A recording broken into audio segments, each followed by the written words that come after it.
The 40 rules of لو وہ مارکت الارا novel ہے جس نے لاکھوں زندگیوں کو متاثر کیا۔ سال 2009 میں شائع ہونے والے اس ناول کی مصنفہ محترمہ ایلف شفق کا تعلق ترکی سے ہے۔ اس ناول کی اشاعت 40 سے زائد زبانوں میں ہوئی ہے اور آن لائن اس سے مستفید ہونے والے افراد کی تعداد کا تو کوئی شمار ہی نہیں ہے۔ نومبر 2019 میں بی بی سی نیوز نے اس ناول کو 100 موسٹ انفلوئنشل ناولز میں شامل کیا ہے۔ اردو سمجھنے والے سامعین کے لیے اس ناول کو اس ارادے کے ساتھ پیش کیا جا رہا ہے کہ یہ ناول ان کی زندگیوں میں مثبت تبدیلی لائے گا۔ ہم اس ناول کی صرف مرکزی کہانی پیش کر رہے ہیں۔ اس ناول میں دو دریاؤں یعنی مولانا جلال الدین رومی اور صوفی درویش شمس تبریز کے ملنے اور ایک ہو کر حب الہی کے سمندر کی طرف بہنے کی عکاسی کی گئی ہے۔ یہ آڈیو سیریز محترمہ ہما انور کے ترجمے 40 چراغ عشق کے سے ماخوذ ہے۔ آواز خالدہ مرتضی کی ہے۔ قسط نمبر 52 علاؤالدین قونیہ جون 1246 عیسوی۔ بخدا میری زندگی میں شرمندگی کا ایک وقت وہ تھا جب میں نے اپنے والد کو کسی کافر یعنی شمس کے ساتھ گٹھ جوڑ کرتے دیکھا، اور اب تو شرمندگی کی انتہا نہ رہی جب مجھے اپنے والد کو سب کے سامنے رقص کرتے دیکھنے کی ذلت بھی برداشت کرنی پڑی۔ شہر بھر کے سامنے وہ خود کو کیسے اتنا بے عزت کر سکتے تھے؟ اس پر حیرت یہ کہ میں یہ جان کر ہیبت زدہ رہ گیا کہ ناظرین میں قیبہ خانے کی ایک طوائف بھی موجود تھی۔ جب وہاں بیٹھا میں یہ سوچ رہا تھا کہ شمس تبریز سے میرے والد کی محبت ہمیں مزید کس قدر دیوانگی اور بربادی کا شکار کر سکتی ہے، زندگی میں پہلی مرتبہ مجھے یہ خواہش ہوئی کہ کاش میں کسی اور شخص کا بیٹا ہوتا۔ میرے نزدیک صرف رقص ہی مذہب کی توہین تھا، لیکن اس کے بعد جو کچھ ہوا وہ تو بالکل ناقابل قبول تھا۔ اس گستاخ اور بے ادب کی جرت بھی کیسے ہوئی کہ ہمارے سلطان کی توہین کرے؟ وہ خوش قسمت تھا کہ کیخسرو نے اسے گرفتار کروا کر سولی چڑھانے کا حکم نہیں دیا۔ جب میں نے شیخ یاسین کو کیخسرو کے پیچھے باہر نکلتے دیکھا تو میں جان گیا کہ مجھے بھی ایسا ہی کرنا چاہیے۔ آخری بات جو میں چاہتا وہ یہ ہوتی کہ شہر کے لوگ سمجھیں کہ میں اس کافر کا طرفدار تھا۔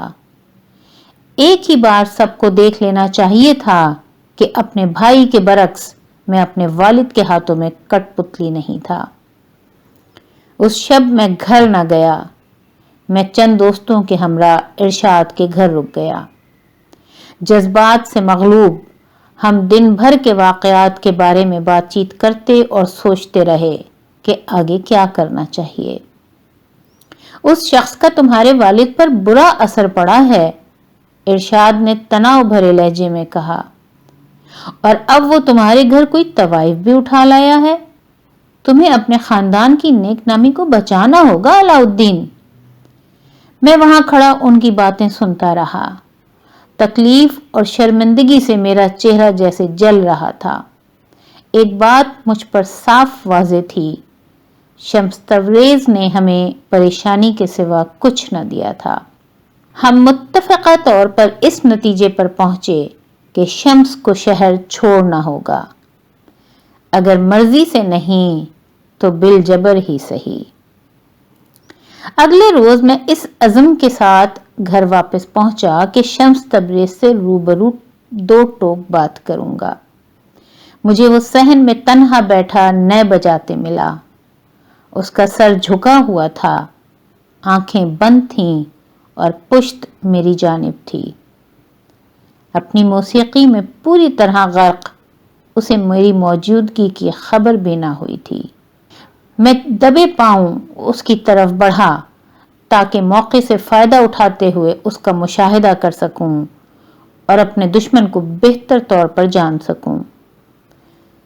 خاصی دیر بعد موسیقی رک گئی۔ شمس نے ہولے سے اپنا سر اٹھایا اور میری سمت دیکھے بغیر سپاٹ لہجے میں جیسے خود کلامی کرتے ہوئے بڑبڑایا، ارے علاؤالدین، تمہیں کیا چاہیے؟ میں ایک لفظ تک نہ بولا۔ بند دروازوں کے پیچھے دیکھنے کی اس کی صلاحیت سے واقف مجھے کوئی حیرانی نہ ہوئی کہ اپنے سر کے پیچھے بھی اس کی آنکھیں تھیں۔ کل تمہیں سما پسند آیا؟ شمس تبریز نے اب میری طرف رخ موڑتے پوچھا۔ میرے خیال میں وہ موجب رسوائی تھا، میں نے فوراً جواب دیا۔ آؤ ذرا سیدھی باتیں نہ کر لیں، میں تمہیں بالکل پسند نہیں کرتا، کبھی بھی پسند نہیں کیا، اور میں تمہیں اپنے بابا کی نیک نامی مزید برباد کرنے نہیں دوں گا۔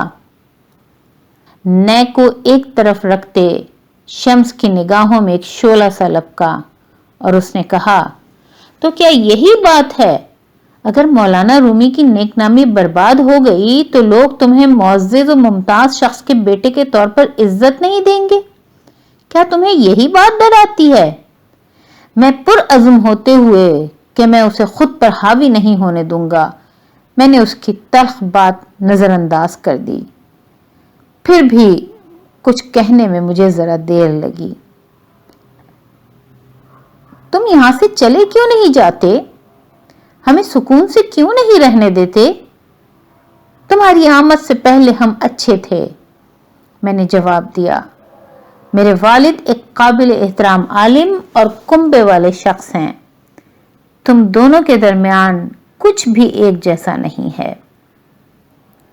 اپنی گردن آگے نکالے پوری توجہ کے عالم میں بھویں سکڑے شمس نے ایک گہری سانس بھری۔ اچانک ہی وہ بوڑھا اور کمزور دکھائی دیا۔ میرے ذہن میں اچانک اس خیال کا کوندا سا لپکا کہ اس سے پہلے کہ کوئی اسے بچانے آ سکتا، میں مار مار کر اس کا بھرکس نکال سکتا تھا۔ وہ خیال اس قدر دہشت انگیز اور بد اندیش تھا، لیکن پھر بھی خوفناک حد تک ترغیب انگیز بھی کہ مجھے اپنی نگاہوں کا رخ بدلنا پڑا۔ جب میں نے دوبارہ اسے دیکھا تو شمس کو اپنا جائزہ لیتے پایا۔ اس کی نگاہ گرم جوش اور روشن تھی۔ کیا وہ میری سوچ پڑھ سکتا تھا؟ میرے بدن میں سر تا پیر سنسنی سی رینگ گئی، یوں جیسے مجھ میں ہزاروں سوئیاں گڑ گئی ہوں، اور میرے گھٹنے یوں کپکپانے لگے جیسے میرا بوجھ اٹھانے سے قاصر ہوں۔ یہ ضرور کالا جادو رہا ہوگا۔ مجھے کوئی شبہ نہ تھا کہ شمس تبریز سفلی علوم میں ماہر تھا۔ تم مجھ سے خوف زدہ ہو علاؤالدین، شمس نے توقف کے بعد کہا۔ کیا تم جانتے ہو کہ تم مجھے کس کی یاد دلاتے ہو؟ بھینگے معاون کی۔ تم کس کی بات کر رہے ہو؟ میں نے کہا۔ یہ کہانی ہے۔ کیا تمہیں قصے کہانیاں پسند ہیں؟ میں نے کندھے اچکائے۔ میرے پاس ان کے لیے فالتو وقت نہیں ہے۔ شمس کے ہونٹوں پر تواضع بھری مسکراہٹ چمکی۔ کوئی شخص جس کے پاس قصے کہانیوں کے لیے وقت نہ ہو، ایسا شخص ہے جس کے پاس خدا کے لیے وقت نہیں۔ کیا تم جانتے نہیں کہ خدا بہترین داستان گو ہے؟ اور میرے جواب میں کچھ کہنے کا انتظار کیے بغیر اس نے مجھے یہ کہانی سنائی۔ ایک دفعہ کا ذکر ہے کہ کسی کاریگر کا تلخ مزاج معاون بالکل بھینگا تھا۔ اس معاون کو ہمیشہ دوہری اشیاء دکھائی دیتی تھیں۔ ایک روز کاریگر نے اسے گودام سے شہد کا مرتبان اٹھا لانے کا کہا۔ معاون خالی ہاتھ واپس آیا۔ وہاں تو شہد کے 2 مرتبان ہیں، اس نے شکایت کی۔ میں کون سا مرتبان لاؤں؟ کاریگر اپنے معاون کو بخوبی جانتا تھا، اس لیے اس نے کہا، تم ایک مرتبان کو توڑ دو اور دوسرا میرے لیے اٹھا لاؤ۔ افسوس، معاون اس قدر خر دماغ تھا کہ وہ ان الفاظ میں چھپی حکمت سمجھ نہ پایا۔ اس نے وہی کیا جو کہا گیا تھا۔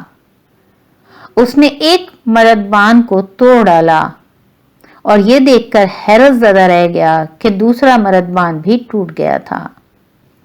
تم مجھے کیا بتانے کی کوشش کر رہے ہو؟ میں نے پوچھا۔ شمس کے سامنے اپنے غصے کو عیاں کرنا ایک فاحش غلطی تھی، لیکن میں خود پر قابو نہ رکھ پایا۔ تم اور تمہاری کہانیاں، لعنت ہو، کیا تم کبھی سیدھی طرح بات نہیں کر سکتے؟ مگر یہ بالکل واضح ہے علاؤالدین، میں تمہیں بتا رہا ہوں کہ بھینگے معاون کی طرح تم بھی دوہری اشیاء دیکھتے ہو۔ تمہارے والد اور میں ایک ہیں، اگر تم مجھے توڑو گے تو تم انہیں بھی توڑ دو گے۔ میرے والد اور تم میں کچھ بھی مشترک نہیں ہے۔ دوسرا مردبان توڑ کر میں پہلے مردبان کو آزاد کروا لوں گا۔ میں غصے اور خفگی سے اس قدر بھرا ہوا تھا کہ میں نے اپنے الفاظ کے نتائج پر غور ہی نہ کیا۔ تب نہیں، اور بہت بعد تک بھی نہیں، تب تک نہیں جب تک کہ بہت تاخیر نہ ہو گئی۔